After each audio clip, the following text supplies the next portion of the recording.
خودی کا سیر نہاں لا الہ الا اللہ۔ السلام علیکم ورحمۃ اللہ وبرکاتہ۔ ننھے منع ساتھیوں، آپ کو معلوم ہے کہ آج 9 نومبر ہے اور علامہ اقبال کا یوم پیدائش ہے۔ علامہ اقبال کے متعلق آپ نے سنا ہوگا کہ ان کو مصور پاکستان کہتے ہیں، اور یہ بھی آپ کو معلوم ہے کہ مصور کہتے ہیں تصویر بنانے والے کو، لیکن تصویر بنانے والے کے علاوہ تصور کرنے والے کو بھی مصور کہتے ہیں۔ تو علامہ اقبال نے جو تصور کیا تھا ایک الگ وطن بنانے کا مسلمانوں کا، تو اس کی وجہ سے ان کو مصور پاکستان بھی کہا جاتا ہے، اور یہ بھی کہا جاتا ہے کہ علامہ اقبال نے خواب دیکھا تھا اس ملک کو بنانے کا، اور بہت سے بچے جو ہیں وہ یہ سمجھتے ہیں کہ وہ جو علامہ اقبال کی ایک تصویر ہے جس میں وہ اس طرح ہاتھ رکھے ہوئے سوچتے ہوئے نظر آتے ہیں، تو بچے یہ سمجھتے ہیں کہ یہ شاید پاکستان کا خواب دیکھ رہے ہیں اور سوچ رہے ہیں۔ بات یہ ہے کہ علامہ اقبال کو بچپن ہی سے قرآن مجید سے بہت گہرا تعلق تھا۔ ایک بات تو یہ کہ ہم کتابوں میں پڑھتے ہیں کہ علامہ اقبال جب پیدا ہونے والے تھے تو ان کی والدہ امام بی بی جو بہت نیک خاتون تھیں، وہ ہر وقت قرآن مجید کی تلاوت کرتی رہتی تھی، اور ان کے والد صاحب علامہ اقبال کے صوفی نور محمد وہ بھی بہت نیک آدمی تھے، تو انہوں نے اپنے بیٹے کو قرآن مجید کی تعلیم دی تھی، اور وہ قرآن مجید پڑھا کرتے تھے بہت زیادہ۔ تو ایک مرتبہ علامہ اقبال ایک اپنے کمرے میں بیٹھے ہوئے قرآن مجید کی تلاوت کر رہے تھے، تو ان کے والد صاحب وہاں سے گزرے، تو انہوں نے علامہ اقبال کو، اپنے بیٹے کو اقبال کو تلاوت کرتے ہوئے دیکھا، تو کہا کہ مجھے تم سے ایک بات کہنی ہے، اور یہ کہہ کر چلے گئے۔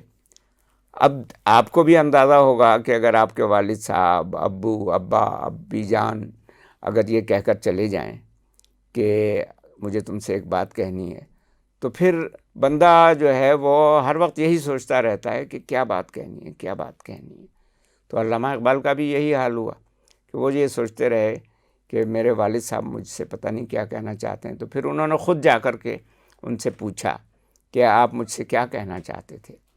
تو ان کے والد صاحب نے جو بات کہی وہ میرے لیے بھی اور آپ کے لیے بھی، سب کے لیے بہت کام کی بات ہے، تو اس کو غور سے سنیے۔ ان کے والد صاحب نے کہا کہ بیٹا، جب تم قرآن مجید کی تلاوت کرو تو یہ سمجھو کہ قرآن مجید تمہارے اوپر نازل ہو رہا ہے، یعنی تم سے باتیں کر رہا ہے۔ تو قرآن مجید کا جب ہم مطلب پڑھتے ہیں، ترجمہ پڑھتے ہیں، تو ہمیں یہ بات اپنے ذہن میں رکھنی چاہیے اور سمجھنی چاہیے کہ اللہ تعالیٰ ہم سے باتیں کر رہا ہے اور یہ ہمیں حکم دے رہا ہے۔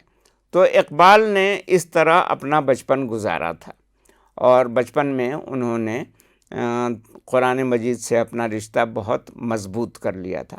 پھر اس کے بعد وہ اسکول میں بھی پڑھتے رہے، کالج میں بھی پڑھتے رہے، یونیورسٹی میں پڑھتے رہے۔ پھر ان کے ایک استاد تھے آرنلڈ، انہوں نے ان کو مشورہ دیا کہ تم جاؤ اور جا کر کے پی ایچ ڈی کر لو۔ تو جاؤ کہاں؟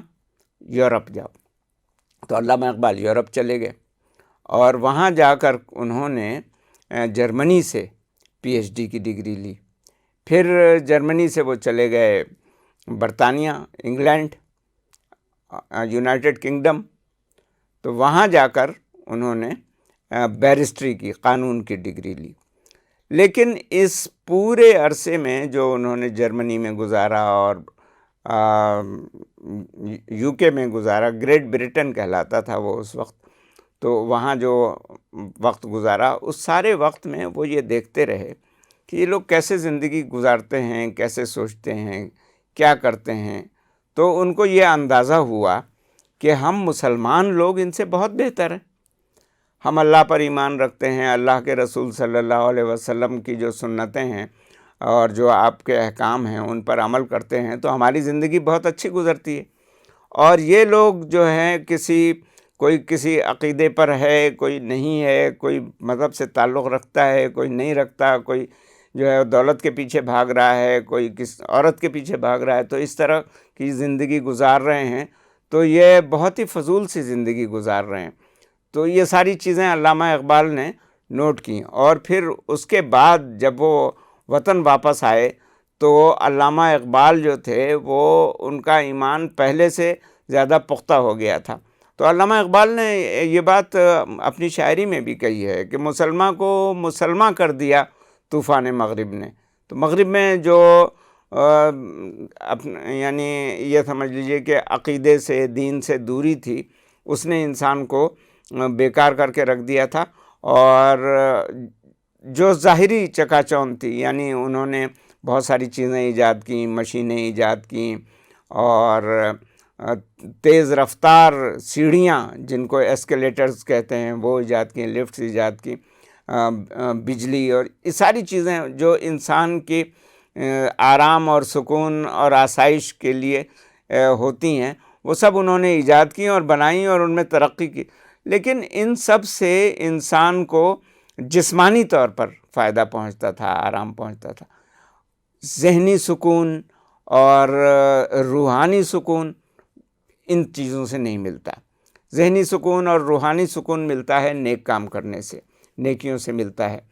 تو علامہ اقبال کی وہ نظم جو آپ لوگوں نے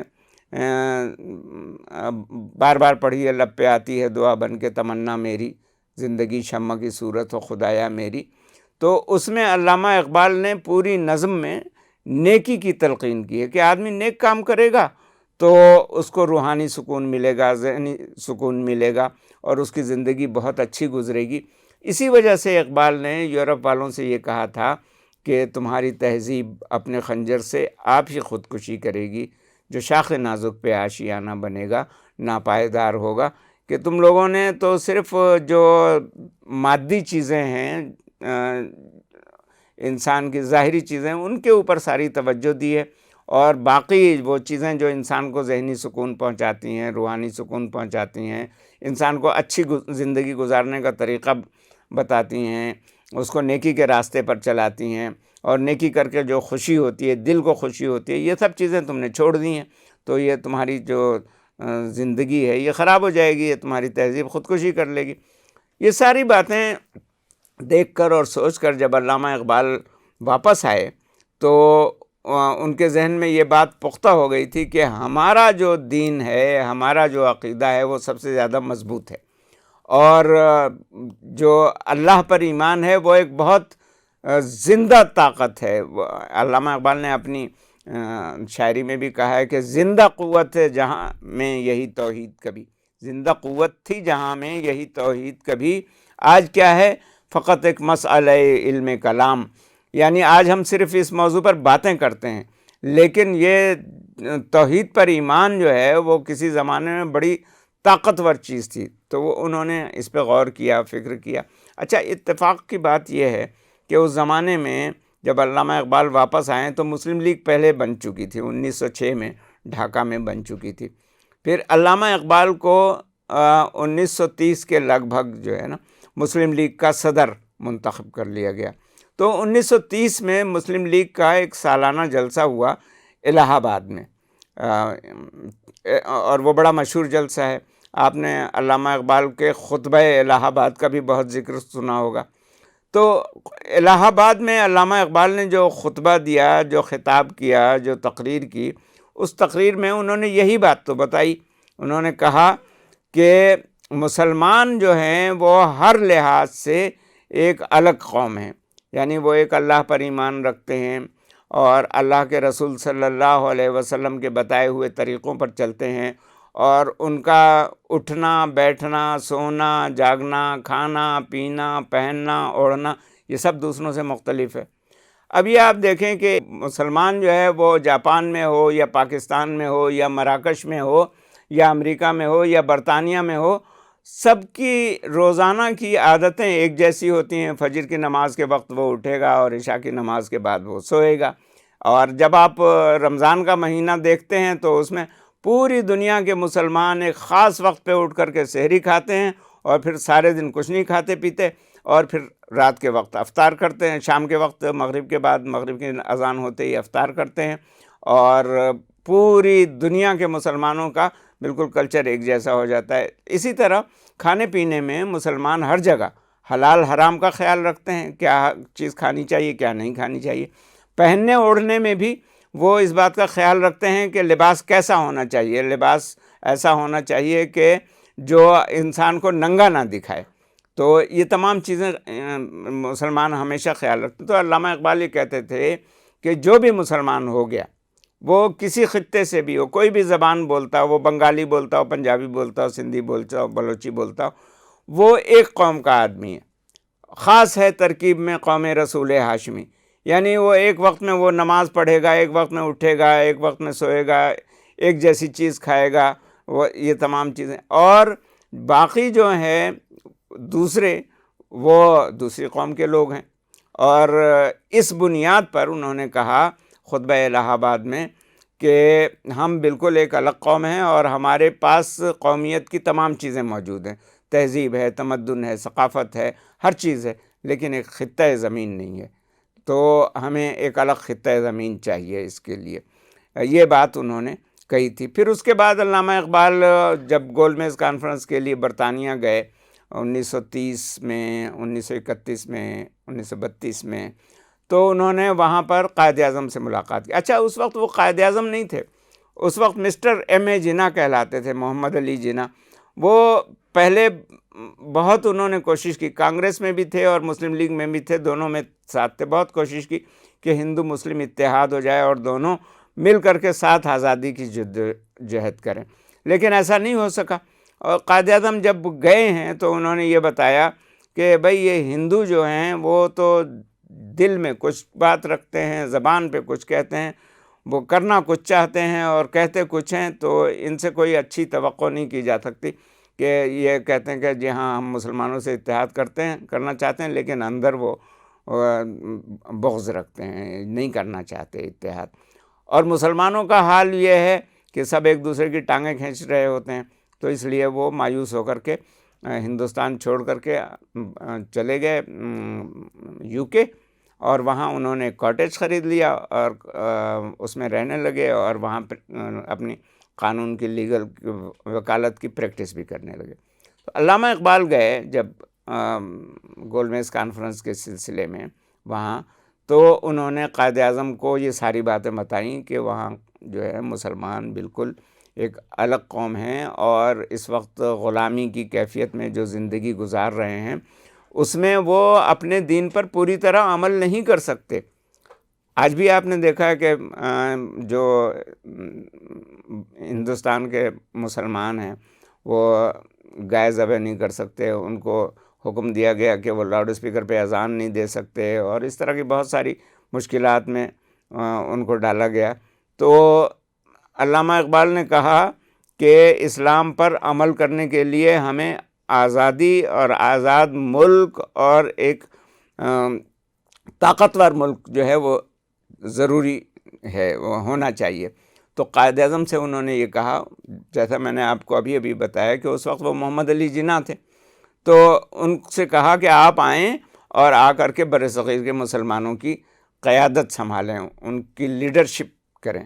تو قائد اعظم آئے اور آ کر کے انہوں نے علامہ اقبال کے اس نظریے کے مطابق پھر اپنی سیاست، اپنی بات شروع کی، اور انہوں نے پورے ہندوستان کے مسلمانوں کو ایک قوم بنا کر کے دکھا دیا۔